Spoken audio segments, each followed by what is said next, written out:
you, Susanna. Hi, good afternoon, everyone. Thanks for being here today. When Susanna and other colleagues from the Tropilunch invited me, I thought that I should bring some part of my research that wouldn't overlap other talks that I've been doing here at US. So I want to just give you a very short information on that. So some of you have seen me speak at the conference, and that is a comparative research that I've been doing. So Brazil has become a case in my research, but I've long researched Brazilian politics, and this is actually my main expertise. And at the same time, although I discuss gender a lot, gender rights, women's rights, I've researched more often on conflicts than more precisely on how feminist movements organize and frame the disputes themselves. Or let's say, my focus was mostly on how the politicization of issues, for example, within the Chamber of Deputies or the judiciary, or how different governments leverage different agendas coming from conflicting movements, how this will become part or not of national politics or advancements in democracy or more recently pushbacks in democracy. So more recently, because of the interest that the Brazilian case has really raised enough for people who were studying conservative, authoritarian, far-right politics and gender, we did a very specific study on the Bolsonaro government. So which actors were there dealing with gender politics, gender issues? How did the presence of these actors affected different issues in gender politics? So this I'm presenting on Friday at the political science seminars. But then, as we did that, and this, when I say we, is Professor Luciana Tatagiba from Unicamp and I, we thought that following that, we really needed more like we needed to listen to feminist movements on what we were working on, because we were kind of taking our perspective, of course, was critical, but we were trying to understand how conservative actors made politics, made policy, but we wanted to understand how feminist movements saw the process. What did it mean for feminist movements, distinct kinds of feminist movements, to be and be not part, because they were not part of policy building anymore at this stage, but they were, of course, taking part in conflicts, trying to resist to all this backsliding in the democracy and gender rights in the country. So this is actually an ongoing research, but I thought that it would be very nice to have your feedback on that. So I will first very, very quickly as well talk a little bit about the Brazilian political process, because it also, the way we see the process and the other research that I've been doing, like the way it informs me about the process, is very important for the kind of question that we had for our interviews. And then I will talk about the design of this research and the results we have so far. So Brazil has been considered a pink tide case, or one of the countries that would characterize the left turn in Latin America, as many of you know.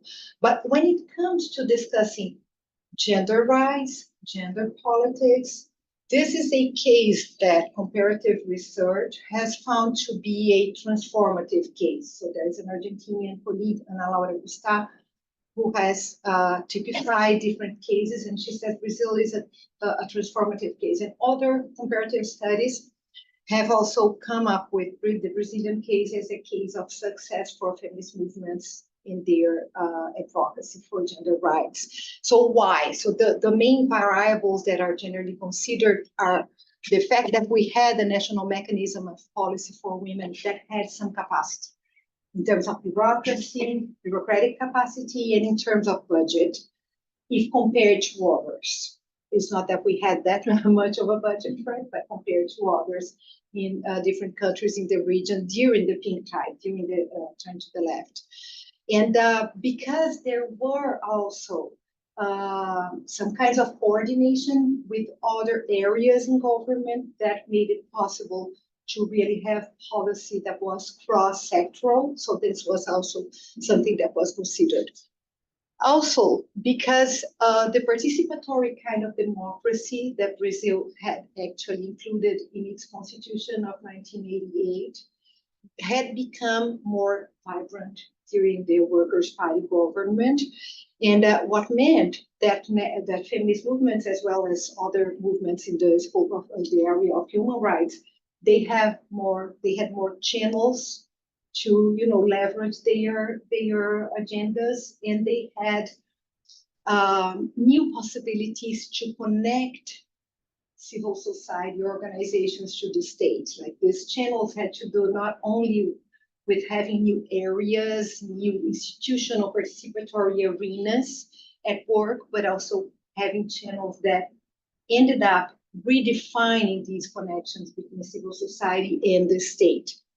So although we have low rates of women's participation, representation in Brazil, and I won't talk about that now, but afterwards, if you like, we can, of course.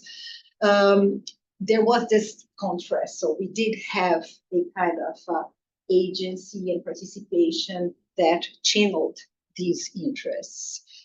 So we also have and had during the time a diverse feminist field, and our argument in the research is that it has become more diverse along the pink tide and the turn to the left for a series of reasons that have to do with the global context, with how young feminism has really become a very important political force in many Latin American countries and other parts of the world, but also because of the incentives that there were, right? If there are channels for you to promote your interests, if there are arenas for participation from the local level to the federal level, then there are more possibilities to see your agendas politicized and see yourself and your groups as part of politics. So here, I just want to point out how, when we say diverse, we have generational diversity, we have ethnical, racial diversity, we have regional diversity that has to do with rural and urban divides as well, and we have different languages to express women's interests and women's identities as well. So this was really something that was part of what we heard from feminist leadership, and I will talk about that in a minute. So, well, Brazil is not only considered a strong case of a pink tide country in which there were new channels to promote gender rights, but also a strong backlash against feminism, a case of a strong backlash against feminist politics. So it's become part of the comparative studies now because of the backlash. So we clearly have like two steps in the comparative literature. First, what's going on in these countries? Are there new channels? Are there achievements by egalitarian movements? And then what happens when you have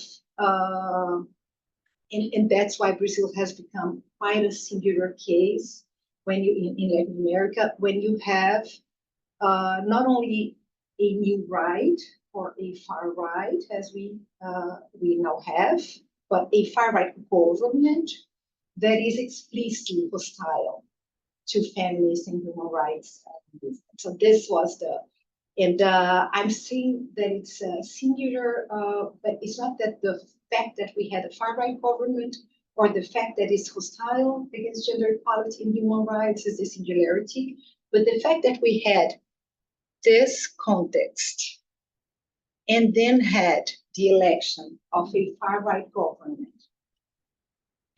which since the campaign, the electoral campaign, but also before, if we think of how Jair Bolsonaro emerged as a national leadership, used gender as a way to bring himself a public image that he bet would be electorally interesting for him. And how, in the case of Brazil, differently from some other cases, this got merged with the anti-workers' party perspective. So the division, the opposition between workers' party and anti-workers' party ended up in the country being part of the division, the opposition between feminist and anti-feminist forces. It's not like that everywhere.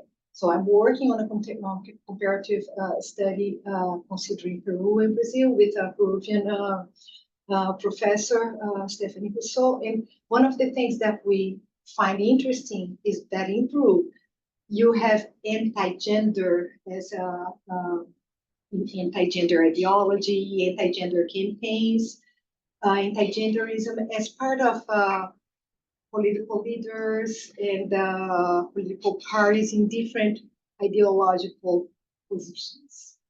So when Castillo was elected, for example, in his campaign, he spoke against gender ideology. And so this kind of opposition, left, right, PT, anti-PT, anti-PT merging with anti-feminism is something that characterizes the Brazilian context. Also, we have quite a change in our religious landscape. And this is something that has also been important in many of the analysis. So the fact that Brazil has become less Catholic and more evangelical is one of the elements. But I would say that more than that, the intensification of two opposite trends, a kind of secularization that is not only measured by numbers of believers and non-believers, but it's also measured by that. We have in 20 years, we have 3 times the number of people saying they are not involved in organized religion, or they are agnostic or atheist. It's not that much because it sums 13%, 13.6%, but it was much more than before. But we also have these huge changes in how people live their lives, in terms of sexuality, in terms of marriage, in terms of raising their kids, in terms of how they see the kind of religious morality as or not a control over their conduct.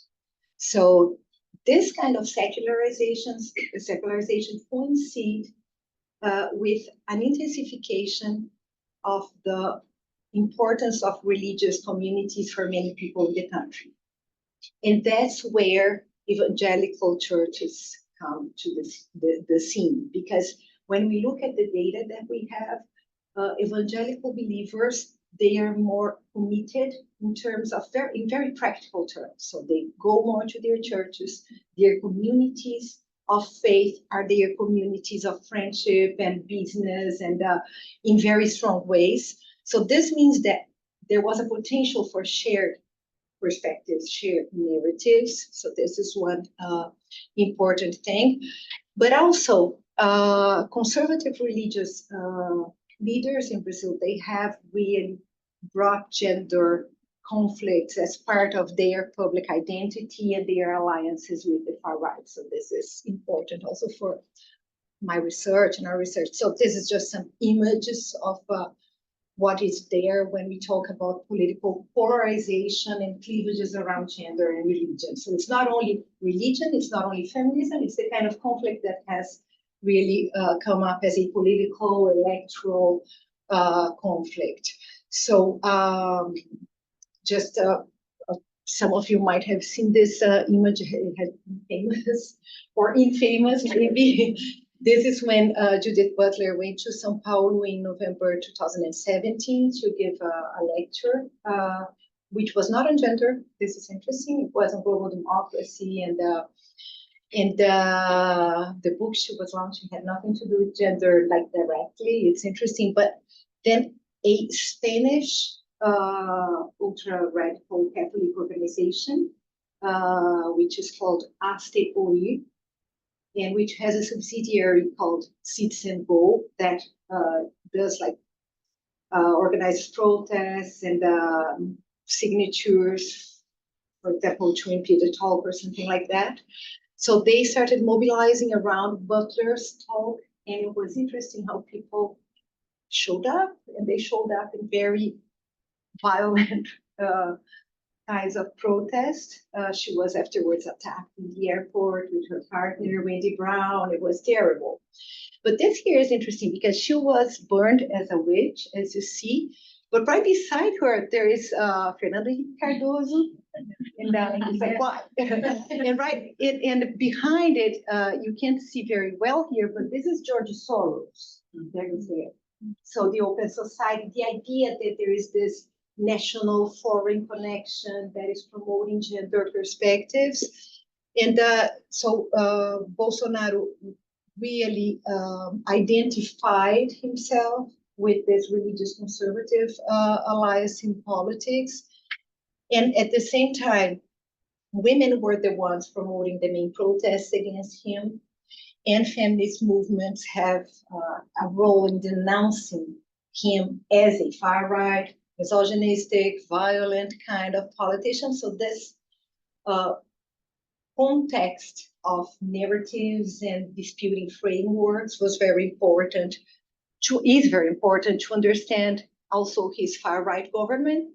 This is what I'm talking about on Friday. So if you want to go to if you have the time to go to the political science department. But the only thing that I want to mention here is that since the impeachment of Dilma Rousseff in 2016, the feminist movement and representatives who were in government, they were completely apart from policy building, policy debate. So they had to protest, denounce, find other strategies.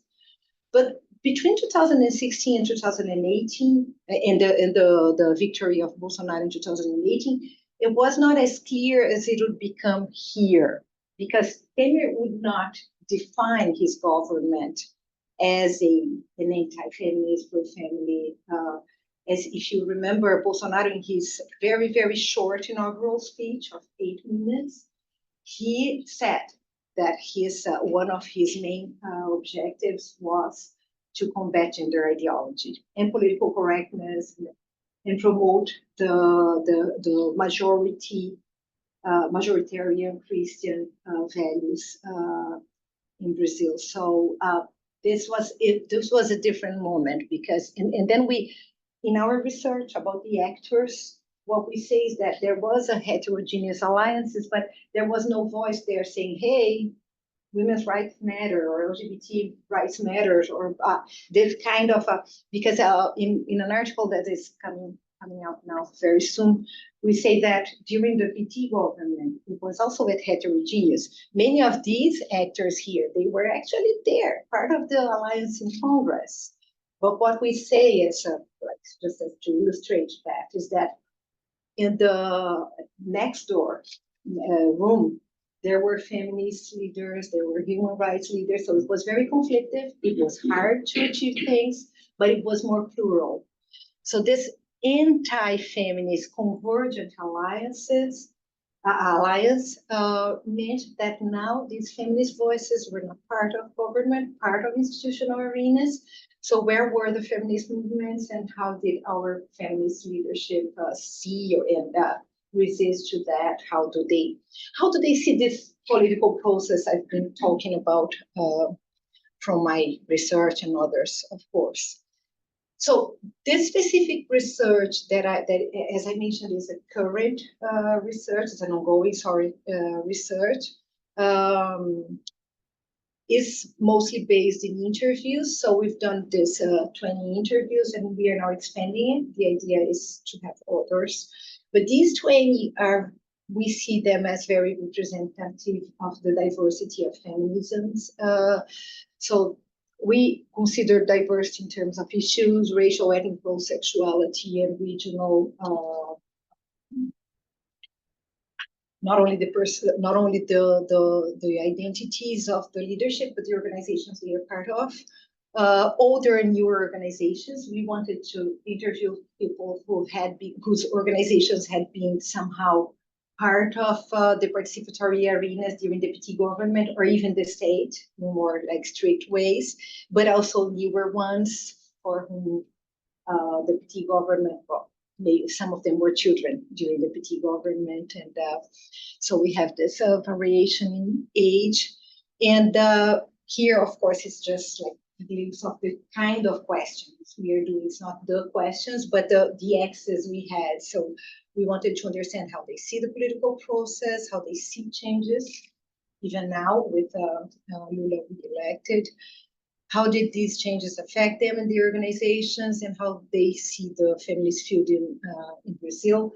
Mostly by trying to understand their perspectives of continuities and ruptures, and that, and how, which kind of alliance was possible in different moments, and how they see the possibility to build alliances around the issues that matter for them, the advocacy that matters for them. So it was interesting for us to see, because scholar literature has recent scholar literature about gender conflicts has this big dispute on the use of backlash, the idea of reaction. But this was like the common language for all of them. There was a reaction. They would say, I use backlash and backslide because that's how it connects to the literature, but in Portuguese it would be reação, desmonte. Always this idea that there was something being undone. There was a reaction against, and there was something being undone. Something was done, and it was being undone. So this was the common language. However, the way they see the backsliding, the way they frame it in temporal, in chronological, but also in terms of layers of time, was quite different. To summarize it very few words, some had a more structural perspective on the conflicts. Others had more of a political, institutional chronology of achievements, reactions, disputes. We understood that there were, within these 20 interviews we had, two axes. One had to do with being closer or farther from institutional politics, from Brasilia in particular, from the capital and the national politics. And the other had to do with race and ethnicity. So white, professional, feminists, generally the ones who were also closer to institutional arenas and to the state, they had more of an institutional chronology for the process. Black, indigenous, and also trans activists, they had more of a structural understanding of the barriers to achieve rights and to advance their agendas. So this is what I have here. And this is just so that you have an idea of, I don't have the names here because we have this agreement of anonymity of course, which is the most common. And but we can talk about the profile for the organizations afterwards if you want. So this is legislative monitoring. So it's an organization that's very close to Congress and has been doing this work for a while. So it's interesting how she talks about how they, they appeared there, they showed up there as part of the political arenas, and they were doing politics, right? They are doing politics, and they, in her case, were the conservative actors, conservative religious actors. So they began to produce many bills, and the debate began about removing the gender category. It was new, it was strong, it was emblematic. So it was the intensification, let's say, of a conservative force. I think it's interesting because she says, well, they were new, but they were the intensification also. There was this crescendo, as she says. Now here, this one, a leadership from an organization that is very important, it's support for others, but it's a national one, it's not an international one. She says, well, the impeachment was the key moment, because that's when misogyny, but also decisions on who could and who could not have access to the state were done, and this affected everyone. So it's not only, as she says here, not only well, women's movements, but she says, well, it affected everyone and everything that is related. And it had to do with the participatory arenas. And that's also when she says that a kind of attack started to escalate. So it was not Bolsonaro himself, but the changes in the political process that came in 2016. Just want to call attention to the fact that 2010, the 2010s are the decade when the gender ideology issue comes to congresses and protests. So in my research, 2014 is very important, between 2012 and 2014, because of the debate about the National Plan of Education. So it was the first decision to exclude gender and race from an official educational document. And this is also previous to Bolsonaro, but Bolsonaro was in the make, right? He was a congressman, but that's how he becomes a national leadership. He gets involved in all that in ways that would become symbolic of this kind of backlash. So they talk about a backsliding, they talk about far-right government, and we wanted to understand the main perceptions they had on that. So I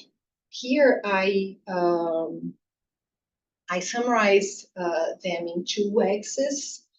So one of them is that the change had to do with the fact that activism became so risky. So this was different from before, because the risk involved was not the same. So they all talked about violence, but it was interesting how violence meant distinct things. And then again, if you were white, if you were black, if you were indigenous, depending on where you are in the country, your kind of activism.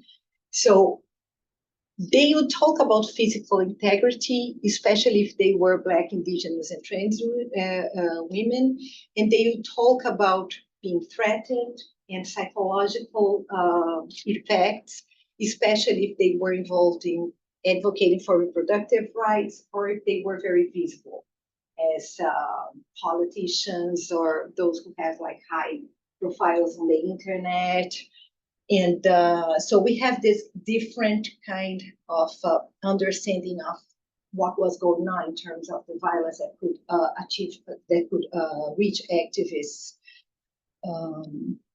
The second X that I highlight here is their idea that the access to the state had been blocked, and there were changes in their relations between civil society and the state that they had to figure out. Like, they had to figure out how to exist. We had 14 years of workers' time government, right? And in which the reconfiguration of the relations between civil society and the state had been a very important one.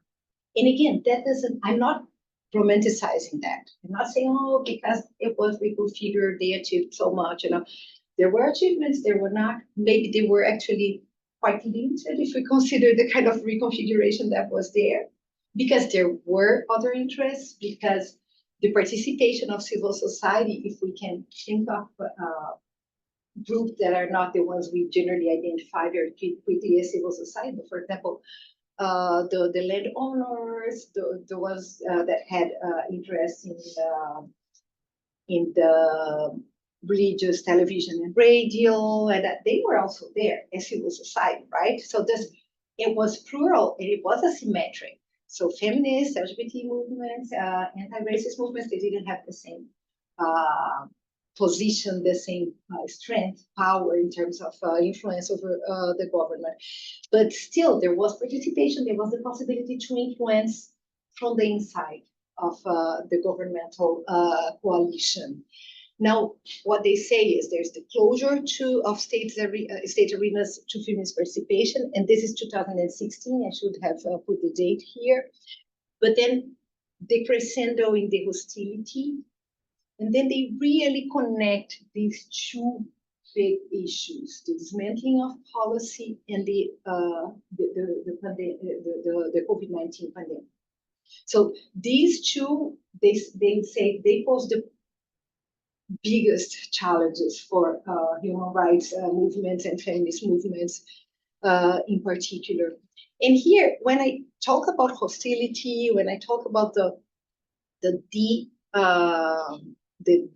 dismantling and the reorganization of gender politics, I use Damaris Alves as an example here because she was the Minister of Women, Family and Human Rights. So the previous Minister of Policy for Women was a demand from feminist movements, and now we have from 2019 to 2022 a conservative, ultra-conservative lawyer, also a pastor, an evangelical pastor, as the minister, and it's a complete reorganization, even aesthetically, if you want, of what it meant to have a ministry that was focusing on human rights and women, and of course the family was a central issue here. If you want, we can talk about that later. So this is how they talk about that. So many of them, if they were part of racial, well, it's not a question of number, but the registers we have, so racial and indigenous rights, they would say, well, yeah, it did change when PT was in government, but the truth is, during the democratic cycle, we had little dialogue with the state. It was always hard to, make them listen to us. And so this was recognized us as political subjects. And I think this is also important in terms of chronology and structural perspectives. If you were an indigenous woman, if you were a Black woman, maybe you will see Bolsonaro as something that is like a symptom of a deeper kind of conservative, authoritarian dynamics in Brazilian society. So this was part of what we heard. But then there was also this kind of, and this one is also from an indigenous rights advocate, an indigenous woman. She said, well, once, and this is the Bolsonaro government, the timing here is, we had to keep moving to survive. So the threats, even if they recognized that the access to the state was not something that was given to them before, now the kind of threat they would face was different. And it was a threat that really reached them, like, personally. This woman, we were talking to her, and she was in Mato Grosso do Sul, one of the most violent states for indigenous people in Brazil. And when we were talking to her, her daughter entered the room. And so she introduced us to her daughter, and she was talking about the violence and the fear. And then when her daughter left, she said, she became 12, I'm not quite sure now, we had to check, 12, 13 years. And she asked us for a bike, and then we got her a bike. And now every day I wait for her to arrive here, and I'm like so nervous because, we never know what can happen to an indigenous girl. And it was very interesting because, of course, we know indigenous in general suffer violence, but there are kinds of violence against indigenous girls and women that became so frequent during this period. And it was part of how she was organizing her thoughts about political change. So it was important for us. And here again, this is a white feminist working in communication, was very exposed, was threatened. But it's interesting how she describes the threats and the fear as something that has to do with her mental health, because she's in the south of the country. And so in terms of territory, in terms of who she is, she has, like, there are some great, some degrees, let's say, of exposure and the kind of risk you were taking. So, but that doesn't mean it was not something that really threatened and changed her life in many ways. So in terms of their strategies, what they said is, it was very clear that they would understand that not having access to the state was a big issue. Although many of them said, we never had that access, we never had that. But it was interesting how they recognized that there's a dispute over the state. So this was so interesting for us as political scientists, because there's this long discussion, not only in Brazil, but in Latin America, about how feminists and other social movements understood their role in the transition to democracy. And there was this kind of opposition between an autonomous perspective of social movements and a more integrated perspective, like, let's be part of the political parties that are going to rebuild the state, or no, our role is to be to press from the outside, and we didn't see this here. So what we saw was this idea that, you know, we need to act local, but we need to dispute the state. So the same activists, they were they talked about how they had to support women during the COVID-19 pandemic, and because of the dismantling of public policy, how important they became in local networks, or how they tried to help, and how this was important for them to also reconnect to local communities. But at the same time, they were all talking about really like training women to have candidacies, to dispute the state in future elections, and the importance of representation. And there was always this understanding that, well, we need to dispute the state, but we need to go beyond the circles where we already have connections.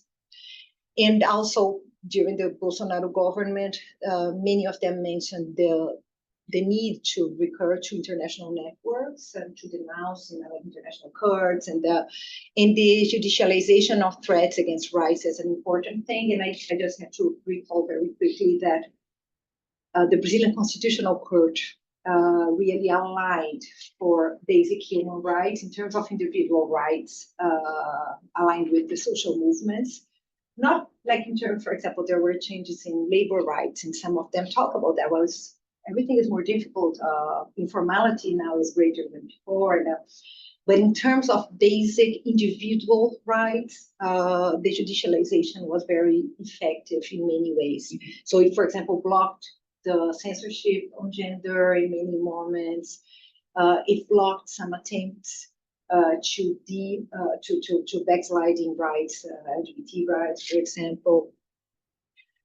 So another thing, and I'm getting close to wrapping up. Another thing that was important for us to understand was how they see not only the political changes in terms of the state and the political environment, but also the feminist field. So all this happened, and what is the feminist field now? What's going on? And so this idea that it has expanded and it has become so complex was there, especially coming from the older activists. So this really was something that was important for us, this idea that, we look around and we don't recognize people anymore. And this we connect to two things. One, the generational renewal and this new capillarity of feminist movements in the country. But the other is the fact that there were not the institutional participatory arenas anymore. So, for example, the local and the state, and of course, resulting in the national participatory conferences on women's rights, they were not there for 6 years. So actually for more, because we are going to have now, we are starting the local again. So it's, the last one was 2016. So it's 8 years now. So apparently this corresponded to a lack in a space in which they could meet. So if you compare to countries such as Argentina, for example, in which they have had for more than 30 years the national encounter of women, local, state, national, and this was not attached to one or another government, it was more autonomous. Brazil did not have something like that. There are encounters, so the participatory arenas apparently had a role that was important for them. So we see this, like how there are different aspects of this expansion and complexification building as part of the challenges, but also the potential of the feminist field. And this is what we are defining. This is us. They are not talking about diversity. This is us talking. The previous page had a lot, it really mirrors what they talked about. But this one, this is how we are seeing it. So they talk about intersectionality as something that is quite like, it's something that is part of what we are as a field and what we want to be. It's like, it's an ideation, it's a practice, it's a value, it's there. Right? It's the spirit of the time, as one of them said. And we really felt that. But at the same time, there are some comments, some points of tension and blockages, especially coming from Black and Indigenous women, but also from the younger activists. So talking about, and if we want, like this idea of we look around and we don't recognize coming from the older ones, it's also something that has to do with points of blockage, right? Like they are not finding maybe ways to communicate with some of the younger feminist groups. So this is our understanding, is that there is a very deep recognition of alteridade,